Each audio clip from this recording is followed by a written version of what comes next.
Welcome to the Rusted Garden Homestead. Today's video is all about garden chores you can do in January and February. I'm in Maryland Zone 7. You can see that my ground is frozen. If you want to subscribe, follow me. I'll be doing a series every month on the different garden chores you can do in a garden. Obviously, we can't get into the earth. We've had 3 weeks of really cold temperatures, single digits, freezing days. Today's 45 degrees, so I'm finally able to get outside. One thing you can do is just survey your space, do a little bit of cleanup. Take a look at your trellises. You can do some light projects if you know it's warm enough. But for right now, the ground is frozen. Today I'm going to be talking about plants you can start indoors. We're going to talk about sweet potatoes, getting your slips started. If you want to grow ginger, how to get that started now. Get a jump on the season because it likes a long growing season. We'll also talk a little bit about winter sowing. I have an unheated greenhouse. One thing that you can do now, and a lot of these I started back in November, but one thing you can do now is plant a lot of your perennial seeds, perennial herbs, perennial flowers. They can take a freeze, they can take a frost. Things look beat up in here. However, you can start, this is dianthus, it's a perennial flower. That is red yarrow. I have some oregano that's starting to come up. You can plant perennial herbs, perennial flowers, perennial vegetables too, like rhubarb or maybe asparagus or something like that. But you really can just get the seeds set up now. It's going to be cold at night. These probably won't germinate quickly if you just get it started now. But when the days warm up into the 40s, the greenhouse gets up to 60, the soil warms, your plants germinate, and you can just grow a whole lot this way. So you can use that unheated greenhouse now for planting. I've overwintered some chives, sage, this is sorrel, I believe, Shasta daisies, some more herbs up there. And they did perfectly fine for 3 weeks. Hard freezes, freezing days. Chives are a little bit beat up, but that's what they do. Being perennials, they're going to all start to grow again as the temperatures warm up. So you can start winter sowing in your unheated greenhouse.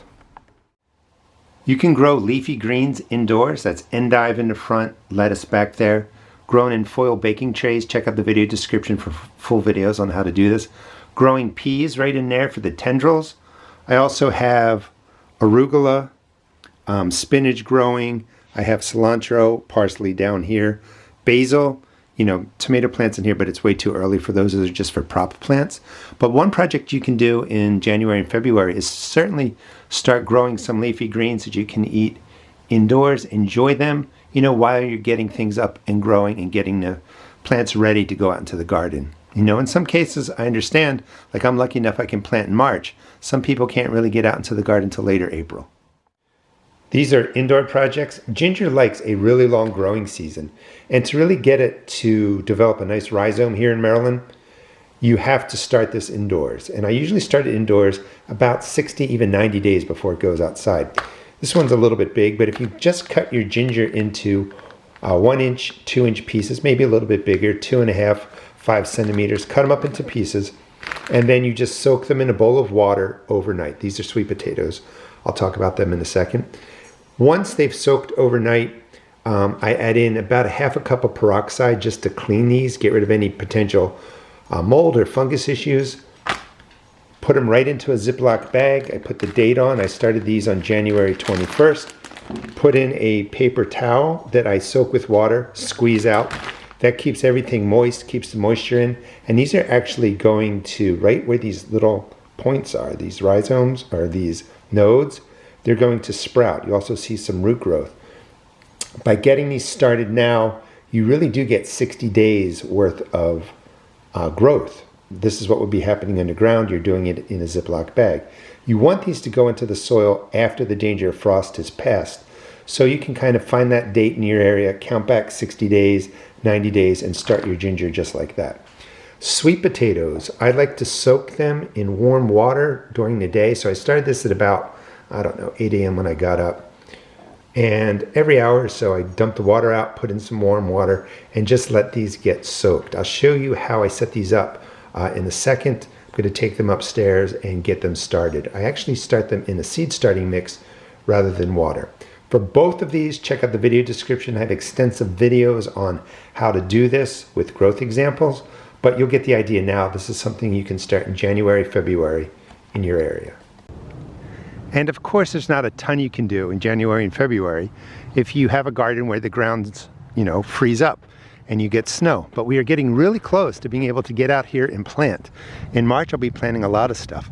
What I'd like to do is take a look into some of my gardens, look for footprints, see if any animals are getting in there. Looks like, there's some birds and stuff running around there. But this fence tends to be keeping out any rabbits or anything that might be looking for food. I had a problem with a deer jumping into my main garden, so I put up a chain up there, put up a light that comes on. There are no deer prints along here really, those are my dogs. So nothing's coming in here looking to try and get in right now.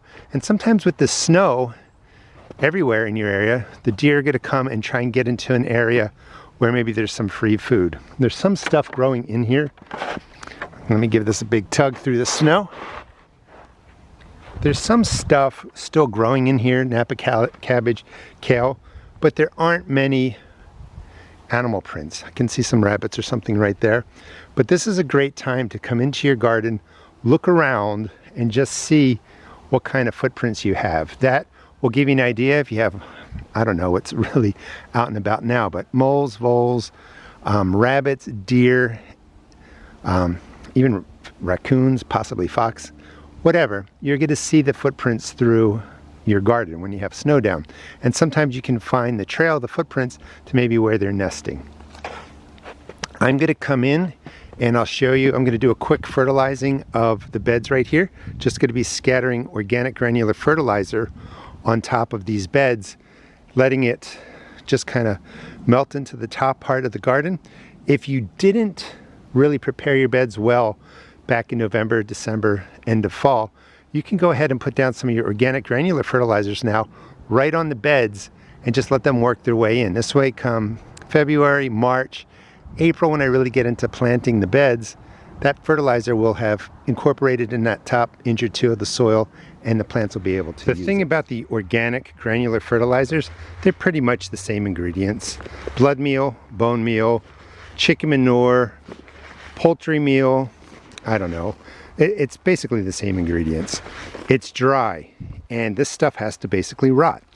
So if you put it into your garden like today and you think it's gonna feed the plants right away, it will a little bit, but it needs several weeks, several months to really decay, to rot, for microbes to break it down, turn it into a form of N, P, and K, nitrogen, phosphorus, potassium, that your plants can use. So my beds have been really well prepared. I don't really need to do this. It won't hurt, but if you didn't have a chance to prepare your beds, you can scatter, even with snow down, the organic granular right across the top and just let it sit there. Giving it 2 months, 3 months to just do its thing in here will make it, or will help it get to a form, like I was saying, that your plants are going to be able to use. And this is going to sit in that top inch of soil, 2.5 centimeters of soil, and that will feed your plants and help take care of them. Yes, this is an organic fertilizer, but it doesn't replace compost. It doesn't replace organic matter. It provides fertilizer, and it does feed the microbes a little bit.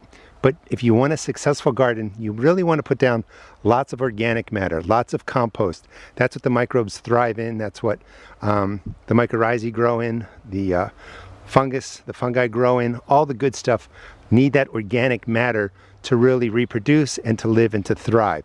The organic granular fertilizer, and I want to explain it again, just because it's organic doesn't mean it's overly benefiting your garden, your raised beds, or your beds. You need to have compost and organic matter. So another thing that you can start in January and February when the snow is gone, you can just build a basic compost pen. I'll show you some of those. And then as you're cleaning up, getting ready for planting, any leaves, piles, old debris, all kinds of organic stuff you find, just throw into the pen. The biggest barrier to people having lots of compost, aside from space, I understand if you don't have the space for it, but is actually building the pen and just getting started. So I'm going to go through and just drop fertilizer onto all of these beds. Heavily handed, put down the organic granular fertilizers and just let these do their thing for that 60-90 days until you get to planting. You can do the same thing right into your containers if you want. These are fabric pots. Do sell these at my seed shop. Handful in those 10-gallon pots. 2 handfuls into the larger containers, and you get the idea. This is something that will help your garden because you do want the organic granular to really basically rot, decay, and to get broken down by microbes. So getting it in a little bit sooner, better for your garden. And it is a little bit hard to walk because the snow is still kind of deep around here. Trellising looks good. Beans, I can actually harvest and use those. Let's come over here. And you can see how the snow just weighed everything down and caused a problem. Probably want to put like some duct tape or a tennis ball right on top of the metal post so that doesn't happen. Whatever's in there should be okay. Looks like the wind blew off the top of this cold frame, and that's a shame. You know, shame on me for not checking on it. That's dried out a lot of stuff in there. So if I lift this up, I still have things growing, so these are all going to get watered. And this is a cold frame setup you can do. This was actually set up in November. But in January, February here in Maryland, you can set up your cold frames, clean them up, get the plants planted. Again, the plants that enjoy the cold can take a freeze, don't mind a frost. Your perennial herbs, flowers, and vegetables can go into the ground now. Not much activity on the ground. Looks like, you know, mostly crow prints and stuff like that. Different trellis designs, but the garden generally looks okay, except for that fiasco back there with the snow on my greenhouse plastic cold frame. Rabbit prints of some sort, it looks like. So a rabbit does get in here, a smaller one. The blueberries, you know, and I like to just inspect, nice and green. They handled this frigid, freezing temperature for the last several weeks really well. Generally speaking, garden looks pretty good. I was able to clean up most of it and get it into shape that I, you know, wanted it to be in. So I'm not going to have a lot of work to do. Strawberries, looking good. Yes, I keep my strawberries out 24/7. Again, really cold temperatures, well below freezing for the last several weeks at night, even into the single digits Fahrenheit. Really, really cold. Strawberries do well. January, February is a great time to start seeds indoors. Started a lot of my perennial flowers. You can see right up there. Back in the beginning of January, some of the larger plants I started in December for video purposes. Again, you can see full videos on how to do this in the video description. These are plants I just started back in January. Yarrow, all kinds of different perennial flowers. Started my cool weather crops. That's endive, lettuce. In the back, broccoli, spinach, cauliflower. Your cool weather crops generally need 6 to 8 weeks indoors to grow and to get to a nice transplant size. So you pick the date that you want them to go into your garden, and then you count back 6, 8 weeks, and that's when you would start them indoors. But the cool weather crops, those are plants that you want to get started indoors now for, first plants to go out into that cooler garden early spring. Also started some rosemary back in November. It's been growing for a while. Purple coneflower. All kinds of different plants can be started now, and you can find full videos on all of this in the video description. I even have asparagus down here. That's rhubarb. In the process of cleaning up this space right now, but kind of a mess. So for the sweet potatoes, one of the things that I found is you can start them in water. That's just the standard way to do it. I like starting them in a seed mix. Any starting mix works perfectly fine. Leave a little bit of water in here. I already put in, I don't know, a quick splash of hydrogen peroxide. Just roll them around in there. That helps clean off the potato. Same thing like with the ginger. This way you don't get any mold or fungus issues. And I just press them halfway in to the mix. You can put the larger one right in there too. I like these two. These are, forget the name, but they are Japanese purple sweet potatoes. I don't have drainage holes in here. You want to keep the soil a nice dark color. That means it's moist. These just need to sit somewhere where it's 65 degrees Fahrenheit, 18.3 degrees Celsius, and they're going to root out and they're going to do the whole thing. The extra stuff, even with the hydrogen peroxide, I'm just going to pour the water into there. And this is how I grow my sweet potato slips. You definitely want to get these started January and February because they can take a while to sprout and start growing the slips, and then the slips have to be broken off, put into a cup of water, grow roots. So this process can take 10 weeks, 12 weeks, even a bit longer. So get the sweet potatoes started now. As soon as it's warm enough to build a basic compost pen, I highly recommend it. If you don't have the space, I understand. This is just 4 posts set up 4 feet apart, wrapped with fencing wire. This is no posts, even cheaper, and it's just a 4-foot diameter for the fencing. That's filled with leaves. So this is more of a leaf compost. This is everything that comes out of my garden. The biggest barrier to people really having compost is actually just getting started.